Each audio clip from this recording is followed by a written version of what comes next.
The cold weight of welfare. The rumors at the institute were always precise, if quiet.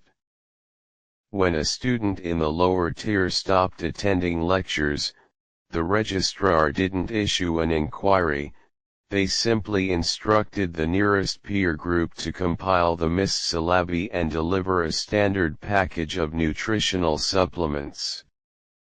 It was an exercise in corporate liability masquerading as community care. Because I possessed no urgent domestic obligations, I was assigned to assist Vance.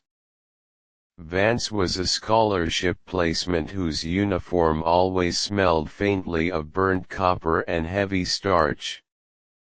He carried the massive, double-reinforced crates of institutional rations in one hand without the slightest tremor in his posture, his gait fluid and rhythmic enough to resemble a heavy pendulum. The architecture out here predates the modernization initiative, Vance observed, his voice possessing that flat, perfectly modulated timbre that always made the hairs on my arms stand up. He stopped before an imposing, charcoal brick estate that sat at the terminal edge of the northern district. The lawn was cut to an aggressive, razor-thin uniform. The occupant's record indicates a profound preference for isolation. I clutched the small, brass-encased pendulum in my pocket. My grandfather had called it a diagnostic weight, a tool for measuring systemic rot or structural deceit. As Vance reached for the heavy iron knocker, the glass casing of the weight cracked with a sharp, dry snap. "We should leave the crates on the portico," I muttered, backing away a half step. "The directive specifies personal receipt," Vance replied. The door didn't creak. It slid open on grease-slicked tracks, revealing a man whose silvered temples and tailored charcoal vest gave him the appearance of an archivist.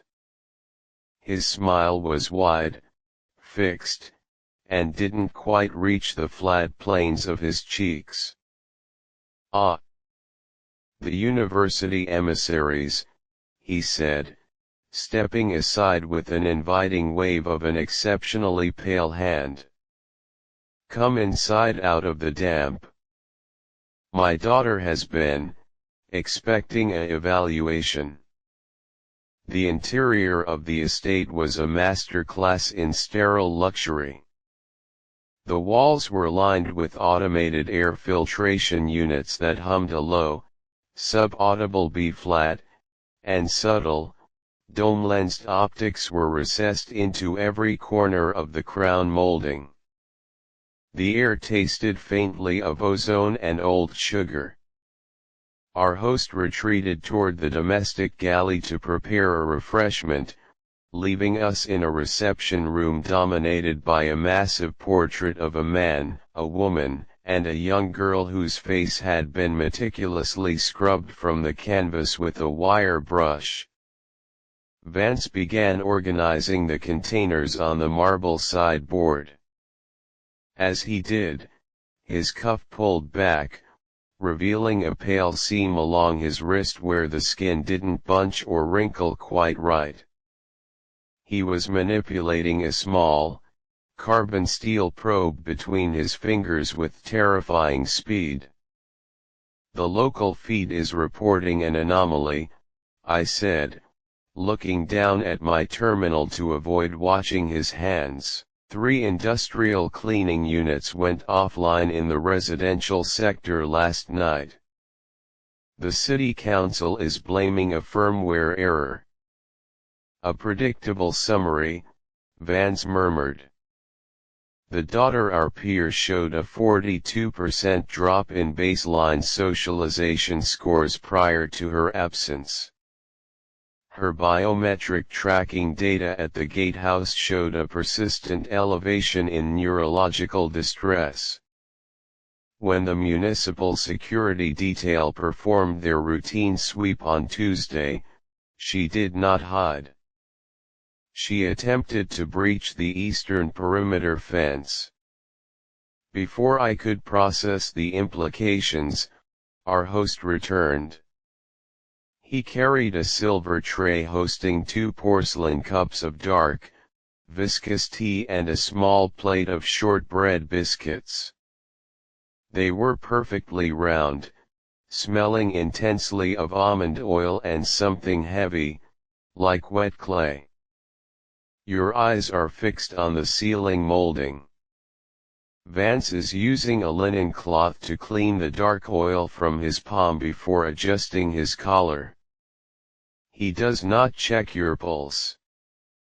"I'll decline the beverage," I said, my throat dry. "A digestive issue." The host's smile remained perfectly symmetrical. The long walk usually encourages an appetite. "Are you quite certain?" Vance took his cup, lifted it to his lips, and allowed the liquid to vanish into his throat without a single swallowing reflex. "The flavor is remarkably dense," he remarked, his eyes locked on the host. "The concentration of systemic elements is illustrative." As the host turned his back to replace the kettle, Vance leaned slightly toward my shoulder. "Lead nitrate," he whispered.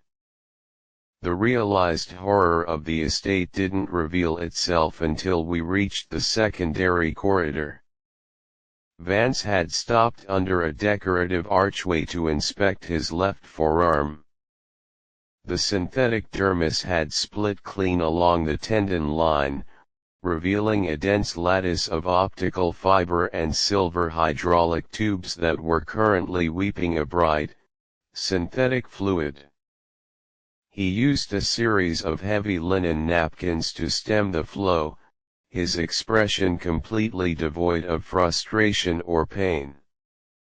"6 days ago," Vance began, his vocal synthesizer clicking slightly as the fluid level dropped, "the Department of Sanitation noted the disappearance of a night shift mechanic. He was an individual of low social credit who specialized in the reclamation of industrial solvents. His workspace was found thoroughly washed with ammonia." "Vance," I whispered, looking at the security lenses tracking us from the ceiling. "We need to log an exit request at the gate." The exterior gates were electromagnetically sealed 60 seconds after our ingress, he replied, drawing a heavy, pressurized pneumatic rod from the interior lining of his coat. "The host is currently descending to the subterranean utility vaults. The daughter remains unaccounted for."